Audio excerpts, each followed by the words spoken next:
ఈ పోచారం సంబంధించినటువంటి ఆ ప్రాజెక్ట్ ఏదైతే ఉందో ఇదంతా కూడా గండిపడేటువంటి ప్రమాదం ఉన్నట్టుగా తెలుస్తూ ఉన్నది. 14 గ్రామాలు ఉన్నాయి. 14 గ్రామాలకు సంబంధించినటువంటి ఒకవేళ కనుక ఆ కట్ట దిగితే ఈ కట్ట కనుక తెగినట్టయితే 14 గ్రామాల్లో ఉన్నటువంటి ఒక్క ఇల్లు కూడా మిగిలేదు. కామారెడ్డి జిల్లాలో కురిసిన కుండపోత వర్షాలకు జిల్లా అంతా అతలకుతలమైంది. చెరువులు కుంటలు నిండి వాగులు నదుల మాదిరిగా ప్రవహిస్తున్నాయి. దీంతో నాగిరెడ్డిపేట మండలం పోచారం ప్రాజెక్టుకు భారీగా వరద వచ్చి చేరుతుంది. ప్రాజెక్టు ఇప్పటికే పూర్తిగా నిండిపోయింది.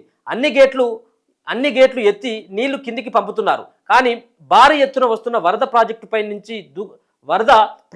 పైనుంచి దూకుతుండడంతో ఆందోళనకరంగా మారింది పరిస్థితి.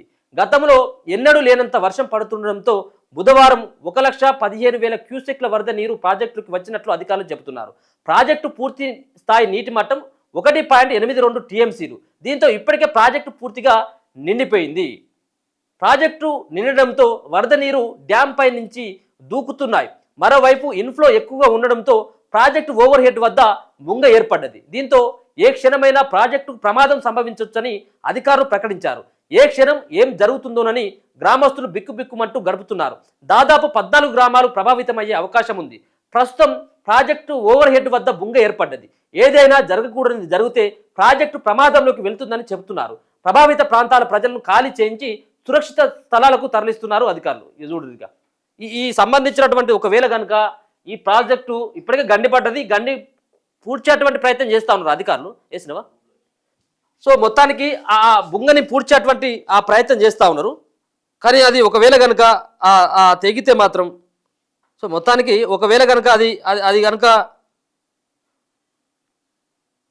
డ్యామ్ తెగిపోయినట్టయితే ఉంటే ఆ సంబంధించినటువంటి ఆ కట్ట కనుక తెగిపోయినట్టయితే ఉంటే 14 గ్రామాలు కూడా నీటిలో మొత్తం మురిగిపోయేటువంటి అవకాశం ఉంటుంది. దాన్ని అంతా కూడా ఇప్పటికే అధికారులంతా కూడా అక్కడే ఉండి దాన్ని పూడ్చేటువంటి ప్రయత్నం చేస్తూ ఉన్నారు.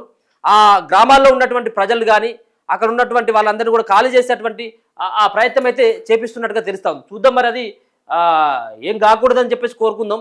ఒక పక్కన ఇప్పటికే రాష్ట్ర వ్యాప్తంగా కురుస్తున్నటువంటి వర్షాలతోటి కొంత ప్రజలంతా కూడా ఇబ్బంది పడుతున్నారు. హైదరాబాద్లో సైతం కూడా నిన్న ఉదయం నుంచే వర్షం మొదలుకొని నిన్న సాయంత్రం వరకు కూడా విడిచిపెట్టలేదు. హైదరాబాద్లో వర్షం అట్టే ఉన్నది. మరో పక్కన కామారెడ్డితో పాటు మెదక్ జిల్లాలో విపరీతమైనటువంటి వర్షం భారీ నుంచి అత్యంత భారీ వర్షాలు కూడా కురిసేటువంటి అవకాశం ఉన్నట్టుగా మరోసారి అధికారులు హెచ్చరిస్తున్నటువంటి పరిస్థితి కనపడతా ఉన్నది. సురక్షిత ప్రాంతాలకు వెళ్ళాలని చెప్పేసి కూడా ఇప్పటికే వాళ్ళంతా కూడా హెచ్చరిస్తున్నటువంటి పరిస్థితి కనబడతా ఉన్నది. ఏది ఉత్తమ్ కుమార్ రెడ్డి పెట్టిందా? ఉత్తమ్ కుమార్ రెడ్డి గారు ఈ సంబంధించిన ప్రాజెక్టు గురించి పెట్టడం జరిగింది. ఎంత ఉన్నది ఇప్పటి వరకు, ఎంత వచ్చింది దాంట్లోకి నీళ్లు, అసలు దాని కెపాసిటీ ఎంత అన్నటువంటి దానికి కూడా ఆయన ఒక పోస్ట్ చేయడం జరిగింది. ప్రస్తుతం ఆ పరిస్థితి ఏ విధంగా ఉందన్నటువంటి దానిపైన ఆయన మాట్లాడడం కూడా జరిగింది. ఏది ఇప్పుడున్నటువంటి ఈ ప్రాజెక్ట్ ఏదైతే ఉందో పోచారం సంబంధించినటువంటి ప్రాజెక్టు, సో ఆ ప్రాజెక్టు సంబంధించింది ఒకసారి ఆ విజువల్ కూడా చూసేటువంటి ప్రయత్నం. ఎంత డేంజర్గా ఉందంటే నిజంగా చాలా డేంజర్ జోన్లో పోచారం ప్రాజెక్టు ఉందన్నట్టుగా తెలుస్తూ ఉన్నది. అది మరి ఏ క్షణమైనా కానీ ఏమవుతుందో అన్నటువంటి ఒక భయాందోళనతోటి 14 గ్రామాలకు సంబంధించినటువంటి ప్రజలైతే మాత్రం ఆందోళనకు గురవుతున్నటువంటి ఆ పరిస్థితి అయితే కనబడతా ఉన్నది. ఇదే ఉత్తమ్ కుమార్ రెడ్డి గారు ఆయన పోస్ట్ చేసినది. ఇగో ఇది పోచారం ప్రాజెక్ట్. ఈ పోచారం ప్రాజెక్టు సంబంధించినటువంటిది ఇగో ఎంత కోతకు ఎట్లా గురైందో చూడు.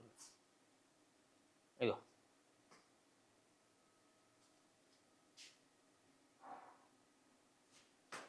అలుగు పోస్తూ ఉన్నది పూర్తిగా నిండి అక్కడ ఉన్నటువంటి డ్యామ్ నుంచి పైకి ఎక్కి ప్రవహిస్తున్నటువంటి నీరు ఇదంతా కూడా మొత్తం కోతకు గురైనటువంటి పరిస్థితి.